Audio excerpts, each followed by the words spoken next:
Hello friends, welcome to colour mic. அனைவருக்கும் வணக்கம். இது நம்ம கலர் மைக் சேனலில் பார்க்குறீங்க. சப்ஸ்கிரைபர்ஸ் பண்ணிட்டு சேனலில் ஸ்டார்ட் பண்ணுங்க. இன்னைக்கு ஒரு சில நல்லவர்களாம் நிறைய பேர் நம்ம கண்ணில் தென்படுறாங்க. சோசியல் மீடியா எங்கே போன வி ஸ்டாண்ட் விஜய், அதாவது வி ஸ்டாண்ட் விஜய், விஜய்க்காக நாங்கள் நிற்கிறோம் வித் விஜய். அது விஜய் கூட நாங்கள் நிற்கிறோம். ரைட்டு. எதுக்கு அவர் அப்படின்னாங்க தப்பு பண்ணுறாரு கூட நிற்கிறீங்கன்னு தெரியல. அவர் ஒன்று அரசியல் மாநாடு போட்டார் இல்லையா, அதில் வந்து கொஞ்சம் பேர் இறந்துட்டாங்க அப்படின்றது அவங்களோட கருத்து இல்லையா. இதுக்கு வந்து ஒரு ஹேஷ்டேக் போட்டு ரன் பண்ணுறாங்க, இது பண்ணுறாங்க. உண்மையாக சொல்கிறோம், விஜய் சாரை எதிர்க்குன்ற நோக்கமே கிடையாது. நாங்கள் பொதுவாக அந்த விஷயத்தில் ஈவெண்ட் என்ன நடந்திருக்குன்றதை நம்ம ஆக்சுவலி சொல்ல வரோம். எவ்வளோ தவறுகள் இருக்குது, இந்த தவறுதலை வச்சு ரெண்டு பக்கமும் அரசியல் பண்ணிட்டு இருக்காங்க. இதுல இப்ப ஒரு சில சோசியல் மீடியாவுக்கு உள்ள இருக்கிற இந்த சாகு சங்கரு, இந்த புழு சட்டை இவன் வைத்தியார பையன், அப்புறம் வந்து இன்னொருத்தன் எவனா இருக்காங்க எங்க சவுக்கு சங்கராவது ஏத்துக்கலாம்னா காரணம் கேட்டீங்கன்னா ஒரு பத்திரிகையாளர் ஆயிரம் ஒரு ஓகே ரைட்டு. ஆனா ப்ளூ சட்டை மாறின என்ன தகுதி இருக்குன்னு சொல்லிட்டு தகுதி இல்லாதோ அவெல்லாம் புழு சட்டை அவெல்லாம் கேளுங்க. இப்ப இவனுங்கெல்லாம் என்ன மாதிரி இந்த சோசியல் மீடியா யூஸ் பண்றாங்கன்னா, ஒரு நடந்த ஒரு நிகழ்வை எப்படி மாத்தலாம், தன் மேல இருக்க பழி எப்படி இன்னொருத்தருக்கு போடலாம் அப்படிங்கிறது மாத்திட்டு இருக்காங்க. மாத்திட்டாங்க, தெளிவா மாத்திட்டாங்க.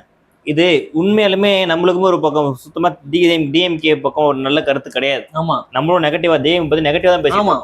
ஆனா இந்த விஷயத்துல எப்படின்னா, நீங்க டிஎம்கே வச்சு அரசியல் பண்ற மாதிரி நமக்கு போக்கஸ் இல்ல, தெளிவா இருக்கு. இப்ப நம்மளுக்கு என்ன தோணுதுன்னா, இவனுங்க பண்றத பார்த்தா டிஎம்கே கேவலம் போலியடா, டிஎம்கே கூட ரொம்ப கேவலமான வேலை பாக்குறீங்களா, டிஎம்கே வச்சு இவங்க அரசியல். இப்ப அந்த பழியை ஏத்துக்க மனப்பக்குவம் இல்ல. நாங்க நம்ம மேல தவறு இருக்கு, சரி பண்ணிருக்கலாம் அப்படின்னு சொல்றது இல்ல.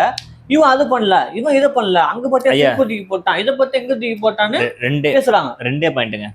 இந்த கூட்டம் ரைட்டு, டிஎம்கே சதி பண்ணிருச்சு, அவங்க கான்செப்ட் வச்சுக்கும். இந்த கூட்டம் எதுக்காக கூட்டிங்க எதுக்காக? விஜய் சாரை பார்க்க தானே அந்த கூட்டம் வந்தாங்க.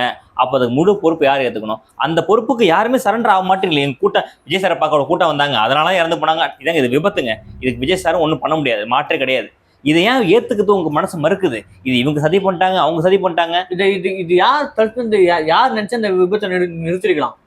இது நிச்சயமா அவங்க கமிட்டி அரேஞ்ச் பண்றாங்கல்ல, அவங்க நினைச்சா பண்றாங்க. விஜய்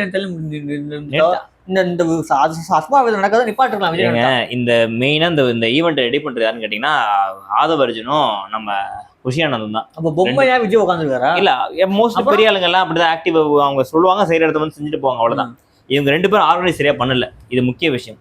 டைமிங் கூட்டு வர்றதுக்கு அந்த ரோடு. நான் ஒரு விஷயம் மட்டும் எனக்கு கேட்கணும், கொஞ்சம் தாவேக்கா தொண்டர்கள் இறந்த வீடியோ பாத்தீங்கன்னா சொல்லுங்க. ஒரு சினிமா ஷூட்டிங்கு, ஜனநாயக படம்னா 6 மணி ஷாட்னா கரெக்டாக 6 மணிக்கு இப்போ 5:50க்குலாம் போயிடுறாரு அங்கே ஷூட்டிங் ஸ்பாட்டு, ஷாட்டுக்கு ரெடியாக போயிடுது. இங்கே பரப்புரை பேச போகிற நீ விடிய காலில் 8 மணிக்கு 9 மணிக்கு சோத்தை தின்னுட்டு சாப்பிட்டுட்டு காரில் வந்து பிரைவேட் வந்து இறங்கி இவ்வளோ நேரம் ஏன் நைட்டே வந்து தங்கி இருந்து வந்தாங்கன்னா டைம் மிச்சமாக அதில். அப்போ நீ வேணுக்குன்னே லேட்டாக கிளம்பி லேட்டாக வந்து மக்களை காக்க வச்சு இந்த மாதிரி பலி வாங்கியிருக்கு இந்த அரசு. வரணும்னு நினைச்சாங்க. அவர் நினைச்சது என்ன இருந்துச்சுன்னா, நம்ம கூட்டம் இருக்கு, மாசு இருக்கு, காட்டணும்னு சொல்லிட்டு நினைச்சு வந்திருக்கலாங்க. தவறு நடந்து போச்சு, கூட்ட நெரிசல இறந்துட்டாங்க. Right, okay. இந்த தகவலை வந்து விஜய் சார் போறாங்க, அந்த இடத்துல போய் சொல்றாங்க. யாரு பத்திரிகையாளர் கேட்கறாங்க கேள்வி. அந்த டைம்ல நடந்ததுக்கு வருந்துக்கிறேன், இதுக்கு மேலே இந்த கேள்வி சொல்லிட்டு ஒரு வார்த்தை சொல்லிட்டு போகலாம். அதை சொல்ல கூட தயாரா இல்லை அவரு. ஆனா அவருக்காக ஒரு கூட்டம் வந்து இங்க வந்து அவர் அப்படியே இன்னும் உருகுதுங்க. என்னன்னா, இறந்து போனவங்க அம்மாலாம் பேட்டி விடுறாங்க, என் மகன் இறப்பு காரணம் அவர் கிடையாது, திமுக செஞ்ச சதி. அதாவது டிஎம்கே தெளிவா அரசியல் பண்றாங்க, இதை வச்சு செம்மையா பண்றாங்க. ஆனா அவங்கள விட 100% நீங்க தான் அரசியல் பண்ணிட்டு இருக்கீங்க. இந்த டிவிக்கு தொண்டர்கள் பயங்கர அரசியல். அது 40 பேர், 41 பேர் உயிர் போயிருக்கு. அந்த 41 பேர் உயிருக்கும் யாருங்க அந்த மீட்டிங் நடந்ததாதாங்க அந்த விஷக்கிரிமி பூத்துனா எவனால இருக்கட்டும், 40 பேர் உயிருக்கும் ரெஸ்பான்சிபிலிட்டி முழுக்க நீங்க தானே. ஏன் இன்னும் உங்க சைட்ல இருந்து பார்க்கல? கேட்டதுக்கு என்ன சொல்றாங்க, இவங்க வந்து கரண்ட்டை கட் பண்ணிட்டாங்க, அதனால உயிர் சேதம் அதிகமாயிடுச்சு. நீங்க ஒரு பாயிண்ட் கொடுத்தீங்க, அங்க செருப்பு தூக்கி போடுறாங்க, செருப்பு அங்க சமூக விரோதி ஊடுருவிட்டாங்க. அவங்க செருப்பு தூக்கி பாத்தீங்களா, விஜய் மேல செருப்பு தூக்கி போடுறாங்க பாத்தீங்களா, அப்போ சமூக ஊடுருவி பண்ண வேலை தானே இவங்க தானே. 41 பேர் செத்தாங்க அப்படின்னு சொல்றாங்க. அங்க 10,000 பேர் பர்மிஷன் 27,000 பேர் வந்திருக்காங்க ரெக்கார்ட் ஆன பத்தி. அது ரைட், ஓகே. சமூக ஊடுருவினா சொல்றாங்கல்ல, சிம்பிளா கேட்கறேன்னா, அந்த கூட்டத்துல எல்லாரும் ரசிகர் வந்திருப்பாங்களா? கிடையாது. அங்க கூட சைட்ல இருந்த கடைகளுடைய பொதுமக்கள் நிறைய பேர் இருந்திருப்பாங்க, குழந்தைகள்லாம் கூட்டம் வந்திருக்காங்க. என்ன காரணம், அது வந்து கடை சொல்றாங்க. ஒரு டெக்ஸ்டைல் ஓனர் சொல்றாரு, ஒரு கடை முடிஞ்சு போக சனிக்கிழமை 5 மணி கடை விட்டுருவாங்களாம், முடிஞ்சு போக ஒரு டைம். இவரை பார்க்கறதுக்காக காலைல 7 மணிலேருந்து வெயிட் பண்ணிருக்காங்க அந்த மக்கள். நம்மளே பாக்குறோம்ல, விஜய் சாரோட வேன் உள்ள வரும்போது அலும்புது கூட்டம். அது லைட்டா ஒரு வேன் உள்ள நுழைஞ்சிச்சு அப்படின்னாக்க கூட்டம் அலம்போது. ஏன்னா கேப்பே சுத்தமா இல்லை. அந்த மாதிரி கேப்ல விபத்துகள் நடக்கதான் செய்யுன்றது 100% தெரியும். ஆனா நிச்சயமா அதுல உங்களுக்கு எதிர் டீம் கண்டிப்பா வந்திருப்பாங்க. ஒரு 10 பேர் நிற்கிறாங்கன்னா, இல்லை ஒரு ஆள் கண்டிப்பா உங்களுக்கு எதிர் டீம் தான் இருக்கும் எல்லா கூட்டத்திலையும். நீங்களே இப்போ டிஎம்கே ஒரு மீட்டிங் நடக்குதுன்னா அதுல உங்க ஆளுங்க போய் நின்று பார்க்க மாட்டீங்க. அதான் சொல்லு. பார்க்கும்போது நிச்சயமா அந்த மாதிரி விஷயங்கள் செய்வாங்க. ஆனா அதுக்காக மக்களை கொல்லணும்னு நினைப்பாங்களான்னு எனக்கு தெரியலைங்க. அது நீங்க எப்படி அரசியல் பண்றீங்கன்னா அவங்க எப்படி பண்றாங்களோ அதோட 2 மடங்கு அதிகமா பண்ணிட்டு இருக்காங்க அரசியல் அவங்க நம்ம பார்வையில. இப்போ அது இல்லாம என்ன சொல்றாங்கன்னா, இப்போ செருப்பு தூக்கி ஒருத்தவங்க போறாரு அப்படின்னா, இப்போ நான் உங்க கூட நிற்கிறேன், உங்க கூட இருக்க நான் வந்து விஜய் மேல இருந்து செருப்பு தூக்கி போடுறேன், உங்களுக்கு தெரியும் நான் செருப்பு தூக்கி போடுறேன். சரி, நீங்க தாவேக தொண்டன் வந்தா அதை பார்த்துருப்பீங்களா நீங்க? தெரியுங்க. இல்ல இன்கேஸ் விஜய் மேல உள்ள ஆர்வத்துல பார்க்காம இருக்கலாம் வச்சுங்க. ஆனா சுத்தி கேமரா வச்சிருக்காங்க. ஆமா. அந்த கேமரால அவங்க என்னென்ன பண்ணான்றாங்க ஃபுல்லா பதிவாகும். இன்னொரு விஷயம், இந்த கரண்ட் போனதுக்கு மெயின் ரீசன் ஒரு காரணம் இருக்கு. அது டிஎம்கே காரணம் சொல்றாங்கல்ல. மெயின் ரீசன் தான் ஜென்ரேட்டர் மேல ஃபோக்கஸ் லைட் கட்டுறாங்கல்ல, அந்த ஃபோக்கஸ் லைட்டுக்கு ஜென்ரேட்டர் வழியா போற எடுத்துருக்காங்க. இவங்க என்ன பண்றாங்க, கூட்டம் தாங்க முடியாம, அதாவது ஆம்புலன்ஸோ செக்ஷனோ உள்ள போகுதுங்க. விஜய் சார் பேசிட்டு இருக்காரு, அந்த கூட்டம் நல்லா கவனிங்க. விஜய் சார் பேசிட்டு இருக்காரு, அப்போ நிறைய பேர் மயக்காச்சு விடுறாங்க. ஒருத்தவங்க வந்து கீழே விழுந்துறாங்க சொல்ற தகவல் வருது. வந்தவொடனே விஜய் சார் என்ன சொல்றாரு, ஆம்புலன்ஸ் கொண்டு வாங்க சொல்றாரு.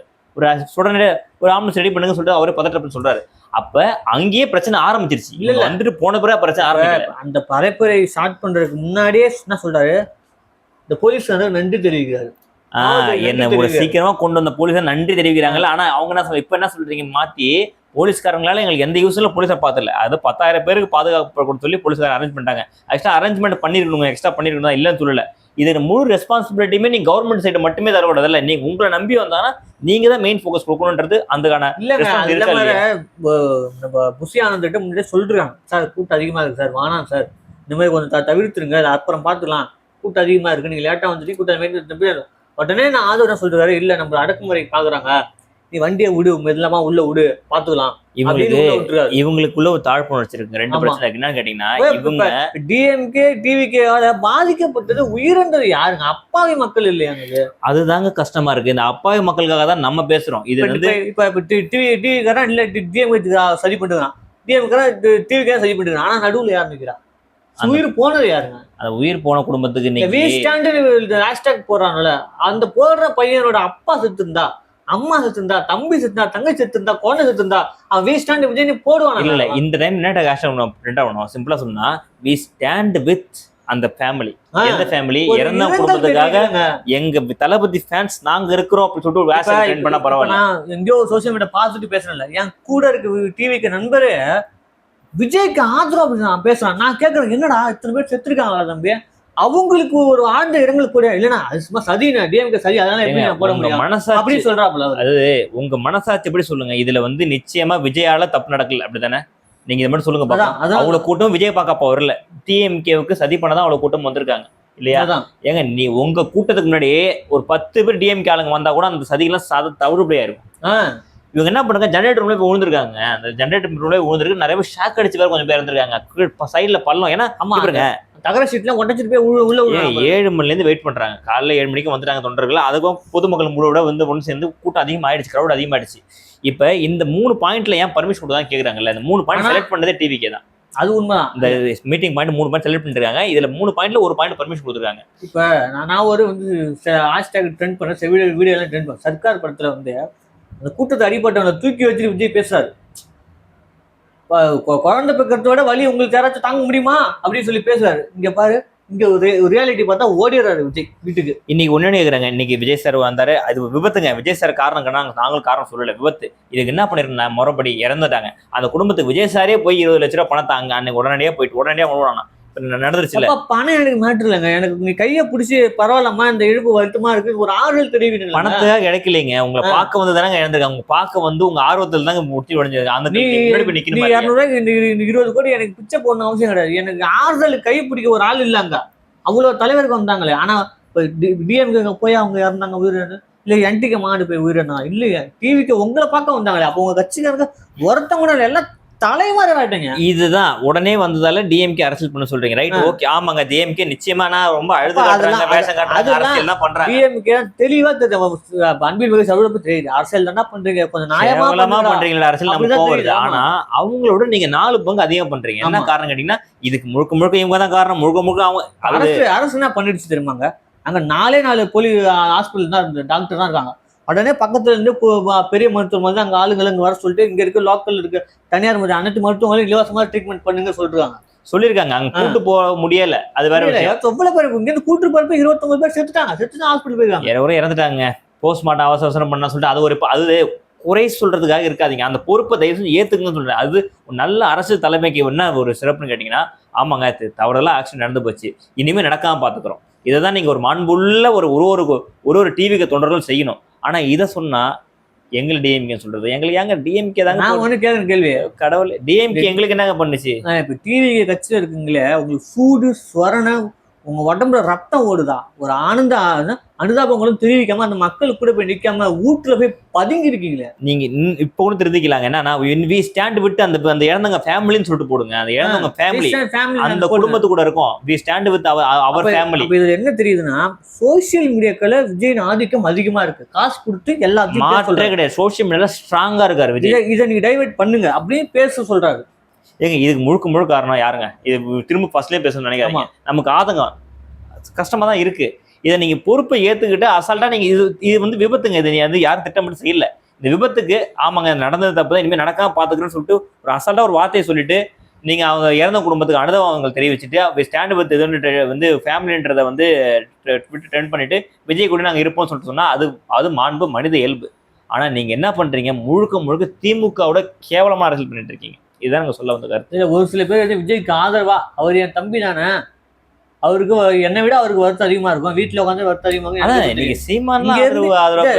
இங்க இருந்து சென்னை போறதுனாலுக்கு ஒரு திருச்சியிலே வெயிட் பண்ணி ஒரு ஹோட்டல் தங்கிட்டு, எப்பா அது என்னன்னு பாருங்கப்பா, நான் வந்தா கூட்டம் கூட சொல்றீங்களா, அது திருச்சி ஹோட்டல்ல வெயிட் பண்ணலாம்ல. சரி, இது ஒரு பாயிண்ட் சொல்லி மட்டும் முடிச்சுக்குவோம். என்னன்னா இவங்க சொல்றாங்க டிவிக்கு விஜய் சார் வந்தாருன்னா கூட்டம் அதிகமா வரும்னு சொல்றாங்கல்ல. சரி, விஜய் சாரே வேணாங்க, வராங்க. கூட்டத்துல ஆதவர்ஜன் இருக்காருல்ல, அவரு அது பிரபலமான ஆளு தெரியும்ல, ஏன் அவரு வந்து பார்த்தான்னா அவர் பார்த்தது உங்களுக்கு என்ன பிரச்சனை? ஏன்னா பார்த்தா செய்தியாளர்களை சந்திப்பு நடத்தும், கேள்வி கேட்பாங்க. நைட்டு அனிதா அவர்கள் இறந்த வீட்டுக்கு போக தெரியுது, ஸ்டெர்லைட் ஆலை இறந்தவங்களுக்கு போக தெரியுது, கூட்டம் வரலையா? கூட்டம் வரல. அப்புறம் வந்து ரீசெண்டா இந்த ஆட்சியில் நடந்த கொடூரத்துக்கு அது இவனுக்கு அது அஜித்குமார் வீட்டுக்கு போக தெரியுது. அப்பெல்லாம் கூட்டம் வரலீங்களா? அப்பெல்லாம் கூட்டம் வரலையே, நெருக்கடியா இல்லையே, மக்கள் பிரச்சனை பேச வரப்பதான் உங்களுக்கு கூட்டமா இருக்கா? மக்களை தொட்டு பேச கூட அது வேணாங்க. நம்ம பேச அரசியலாகும். அந்த டேட்டில் வேணாம். நீங்க இறந்த குடும்பத்துக்கு அனுதாபம் தெரிவிக்கலாலும் நேரில் போயிட்டு பார்த்தா அந்த குடும்பம் உண்மையை சந்தோஷப்படுங்க. முடிஞ்சா நாளைக்கு எல்லாம் போய் பாருங்க. எல்லாம் முடிஞ்சு போய் பார்த்து ஒரு புண்ணியம் வியூஸும் கிடையாது. அந்த இதுல இருந்து என்ன நடந்த நிகழ்வு என்ன டிவிக்கு எவ்வளவு ஒரு கேவலமான ஒரு பார்ட்டின்னு தெரிய வந்துச்சு. எக்ஸ்போஸ் ஆயிடுச்சு. கொஞ்சம் மரியாதையே இல்ல. ஒரு தொண்டை மொத்தம் உயிரோட இல்லாம இன்னைக்கு அவங்க குடும்பமே ஏங்கு கிடக்குது. அந்த 2 அம்மா பிள்ளையும் குழந்தை புதைச்சி மாலை போட்டுருக்க பாக்க ரொம்ப வருத்தமா இருக்க பாக்குறதுக்கு. எங்க ஆந்திராவில் ஒரு பாட்டுல இது மாதிரி 2 பேர் இந்தியா எல்லாரும் காரி மூஞ்சுப்பாங்க. இது ஒரு ஆந்திரால ஒரு பார்ட்டி மீட்டிங்ல இந்த மாதிரி சதம் நடந்து 2 பேர் இறந்தாங்க. அதுக்கு என்ன பண்ணா, அந்த கட்சி தலைவர் போயிட்டு அந்த இறுதி சடங்குகளுக்கு இருந்து நடத்திட்டு இறுதி சடங்குகளுக்கு இருந்து நடத்திட்டு வராங்க. அது வந்து அவங்க மேல தப்பு இருந்தாலும் அந்த சடங்கு நடத்தும் போது அவங்களுக்கு அவங்க ஃபேமிலிக்காக நமக்காக அந்த அளவுக்கு செய்யறாங்கன்னு சொல்லிட்டு ஒரு மைண்ட் மனநிலை இருந்துச்சு. இன்னைக்கு உங்களுக்காக பார்க்க வந்து 40 உயிர் போயிருக்கல, 40 உயிர் மேலேயும் கலந்துக்க வேணாம். அட்லீஸ்ட் ஒரு 2 பேருடைய மரணத்திலேயாவது போய் நீங்க ஒரு கலந்து வந்திருந்தீங்கன்னா எவ்வளவு நல்லா இருந்திருப்பீங்க. நீங்க இன்னும் உட்காந்துக்கிட்டு அங்கேருந்து அங்கே அரசியல் பண்றது, மீட்டிங் போட்டு என்ன பண்ணணும்னு தெளிவு கேட்டுதான். இது இயல்புங்க. ஒருத்தர் இறந்துட்டாங்க, டக்குன்னு அவங்க ரெஸ்பான்ஸ் பண்ணணும். இதை கூட நீங்க கேட்டுதான் செய்வீங்க. அப்படின்னாக்கா நாளைக்கு வந்து தமிழ்நாட்டில் ஒரு மிகப்பெரிய ஒரு பிரச்சனை நடக்குதுன்னா அப்படின்னாக்கா நீங்க அவங்கள்ட்ட கேட்டுட்டு தான் முடிவு எடுக்கணும். அதுக்குள்ள அங்கே அடிச்சு முடிச்சு செத்துருவாங்க. அப்போ அரசியல் நீங்க வேகமா செயல்பட மாட்டீங்க. ஏற்கனவே செயல்பட மாட்டாங்க தான் இன்னொரு மாற்றம் எதிர்பார்க்குறாங்க. நீங்க அதோட மோசமா இருக்குன்றது எங்களால் ஏத்துக்கவே முடியல. தயவு செஞ்சு கேவலமான கட்சி உலகத்தை எங்கேயும் பார்க்க முடியாது. 2026 மக்கள் கொடுப்பாங்க பதில். ஒண்ணு இல்லைங்க, வலிச்சா ரியாக்ட் பண்ணும்ல, அந்த ரியாக்ஷன் கொடுங்க தான் கேட்கறோம் நாங்க. அது சொரண கட்சிக்கு எப்படி ரியாக்ட் கொடுக்க முடியும்? கட்சி இல்ல, தனிப்பட்ட ஆளே கேட்கலாம். விஜய் சாருக்கு வலிக்குது இல்ல, உங்களுக்கு வலிச்சா கட்டுறோம்ல, அந்த மாதிரி ஒரு ரியாக்ஷன் ஏன் கொடுக்க மாட்டோம்? உங்களுக்கு வேணா, உங்களுக்கு அந்த வலி தெரியல, அதான் நாங்க சொல்ல முடியும். இது மாதிரி தொடர்ந்து வீடியோ பார்க்க சப்ஸ்கிரைப் பண்ணி வச்சுங்க. நன்றி, வணக்கம். நன்றி.